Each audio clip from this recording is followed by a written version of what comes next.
बोले राधा कृष्ण भगवान की जय।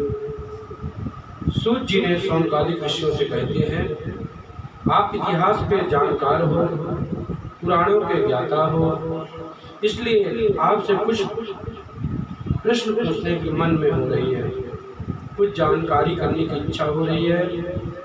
सूत जी ने कहा, पूछिए। सूत जी बोले, आज आपसे एक नहीं, दो नहीं, 6 प्रकार के प्रश्न करेंगे। पहला प्रश्न है कि मानव के लिए परम धर्म क्या है? परिक्रमा लगाना धर्म है, या प्रातः 4 बजे उठकर स्नान करना धर्म है, करोड़ों की संपत्ति का दान करना धर्म है? आखिर धर्म की परिभाषा क्या है? मनुष्य के लिए सबसे बड़ा जो कर्तव्य रूपी धर्म है वो क्या है? हजारों संत बैठे हैं और सबकी तरफ से एक व्यक्ति प्रश्न कर रहा है। दूसरा प्रश्न है, हमारा मंदिर में जब हम पूजा करने जाते हैं तो बड़ी विचित्र बात लगती है। कोई कहता है शंकर जी श्रेष्ठ हैं, कोई कहता है दुर्गा माँ सबसे ऊंची है, कोई बोलता है भैरव बाबा सबसे ऊंचे हैं।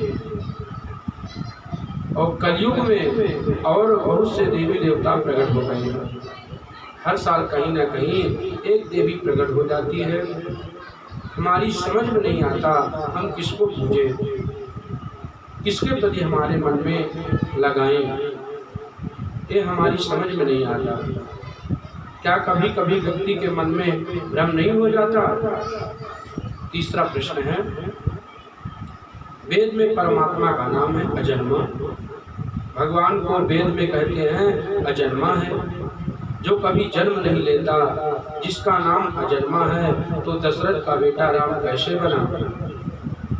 वो देवकी का वासुदेव पुत्र कैसे बना? कृष्ण कैसे बना? चौथा प्रश्न हमारा है, भगवान के अवतार कितने हैं? कोई अवतार कहते हैं, कोई 10 कहता है, कोई कहता है 24 अवतार है, कोई कहता है हरि अनंत, हरि कथा अनंता। इसलिए उनके अवतार भी अनंत हैं। कितने अवतार हैं इसे कोई जानता नहीं है, तो प्रामाणिक रूप से कितने अवतार हुए हमें बताइए। पांचवा प्रश्न है कि ये वक्ता वो श्रेष्ठ नहीं है जो छोटी सी बात को बड़ी बनाकर बोले। वक्ता वो उत्तम है जो बात को सूक्ष्म रूप में बतावे। गागर में सागर को भरकर कहे, फिर संसार के लोगों को इतना समय नहीं है। यदि हम विवेचन करने लग जाएं तो सामने बैठा श्रोता सोने लग जाएगा, फिर कथा का मतलब क्या हुआ? इसलिए संक्षिप्त में कहिए। अतः संधोत्रयसारं समुद्धत्य मनीषयः। जो सार है शास्त्रों का वो हमें बताने की कृपा कीजिए। छठवां प्रश्न हमारा है, भगवान जब अपनी लीला को संपन्न करने के लिए आए, श्री कृष्ण ने जब अवतार लिया, अवतार लेते समय गोविंद ने कहा, हम पृथ्वी का भार उतारेंगे। और स्वयं भगवान गीता में कहते हैं, धर्म संस्थापनार्थाय संभवामि युगे युगे। वो धर्म की स्थापना करते हैं। धर्म की स्थापना करने के लिए युग युग में अवतार होगा और लेता हूँ, ऐसा बोला था। यदि हम प्रभु की बात पर विश्वास करें कि भगवान धर्म की स्थापना के लिए अवतार लेते हैं, तो अपनी लीला समाप्त करके जब श्री कृष्ण चले गए तो धर्म तो अकेला पड़ गया होगा। धर्म की किसकी शरण में गया? आप कृपा करके हमें स्पष्ट रूप से बताइए। ये 6 प्रकार के हमारे प्रश्न हैं। सौनकाल ऋषियों के मन में प्रश्नों को सुनकर सूत जी बड़े गदगद हुए। ऋषियों से बोले, आपने उत्तम प्रश्न किया है और आपके प्रश्नों को उत्तर देने के पहले मैं परम आदरणीय आचार्य सुखदेव जी के चरणों में प्रणाम करना चाहता हूँ। सुखदेव जी का जीवन इतना महत्वपूर्ण है, ऋषियों ऐसा आदर चरित्र किसका होगा। 12 वर्ष तक सुखदेव ने मातृ गर्भ में वास किया। इतना विचित्र संत है आचार्य सुखदेव। गोलोक धाम में राधा रानी के गोद में सुखदेव जी पीड़ा करते थे। किशोरी जी श्री राधा ने एक दिन सुखदेव से कहा, बेटा आप मृत्यु लोक में जाओ, जन जन में भागवत का प्रचार प्रसार करो। सुखदेव ने कहा, माता संसार में जाते ही माया पकड़ लेती है, और उस समय माया ने मुझे पकड़ लिया तो जो 2-4 माला आपकी जप रहा हूँ वो भी छूट जाएगी। किशोरी राधा ने कहा, नहीं बेटा, मैं आपको वचन देती हूँ, आप पर माया का असर नहीं होगा। वहीं आदरणीय पूज्य सुखदेव जी तोता के रूप में गोलोक धाम में किशोरी राधा ऋषि की गोद में खेलते हुए मृत्यु लोक में आए और कैलाश पर्वत के ऊपर दक्षिण के गर्भ में उन्होंने जन्म लिया। अंडे के रूप में प्रकट हो गए। अभी अंडे के जीवन में प्रादुर्भूत नहीं हुआ। बर्फीली हवाएं जोर जोर से चलने लगी तो अंडा फूट गया। सुखदेव जी के माता पिता सुख पक्षी और पक्षीणी दोनों उस अंडे को फड़ा फोड़ कर चले गए। कैलाश पर्वत पर रहते भगवान शंकर जी, भगवान शिव जी वहाँ वास करते हैं। नारद जी ने एक बार अपने मन में विचार किया कि सुखदेव का प्रकट होना चाहिए। आदरणीय सुखदेव जब तक प्रकट नहीं होंगे तब तक जन जन में भागवत का धर्म प्रचार प्रसार कैसे होगा। सुखदेव जी को लाए कौन? नारद जी बड़ा विचित्र संत हैं सज्जनों। नारद ज्ञानम ददाति इति नारदः, जो ज्ञान देता है उसे हम नारद कहते हैं। या नार अज्ञान दधि खंडित इति नारदः, जो अज्ञान का खंडन करे उसे नारद कहते हैं। हमारे ब्रजवासी कहते हैं कि नर नारद किसी भी प्रकार की रद्द बात नहीं होती है, उसे हम नारद कहते हैं। जिसके गले में नारद ने कंठी बांधी, नारद जी ने जिसके कान में गुरु मंत्र दे दिया उसे वैकुंठ मिलेगा। नारद का एक स्वभाव है, आपको बताऊं उनका स्वभाव क्या है। जिस घर में कभी झगड़ा नहीं होता है, यदि नारद वहाँ पदार्पण हो जाए तो वहाँ शुरुआत हो जाती है। और जिस घर में रोज लड़ाई होती हो, झगड़े होते हों, वहाँ नारद जी चले जाएं तो हमेशा के लिए झगड़ा बंद हो जाता है। नारद जी जहाँ भी गए, भागवत में जी लिखा है, भागवत में नारदो देव दर्शनः, नारद का दर्शन जिस किसी मनुष्य को हुआ है उसे भगवान जरूर मिले हैं। ये नारद जी की विशेषता है। नारद जी ने सोचा, लक्ष्मी नारायण में तो झगड़ा करा चुका हूँ, मेरे कारण ब्रह्मा और उनकी पत्नी से भी विवाद हो चुका है, लेकिन शिव पार्वती का कभी विवाद नहीं हुआ है। ऐसा कुछ नाटक करें, ऐसा कुछ नाटक करके आऊं जिससे इन दोनों को झगड़ा शुरू हो जाए। सो सीधे कैलाश पर्वत पर चले गए। भगवान शंकर जी तो गुफा में तपस्या में बैठे थे। माँ पार्वती आश्रम में अकेली थी। कैसा नारद का स्वभाव है। माता पार्वती ने नारद जी को देखा, खड़ी हो गई, आओ नारद जी पधारो महाराज, बड़ी कृपा हुई आपकी। माता पार्वती ने आसन दिया, उनके सामने सुंदर पात्र में लड्डू रख दिए, जल रख दिया, पाइए विराजिए। नारद जी अपने को बहुत दिनों में देखा है, आजकल कहीं आना जाना बंद कर दिया है क्या? नारद जी बोले, माता संसार में कभी किसी के घर में नहीं जाता, एकदम आना जाना बंद कर दिया है।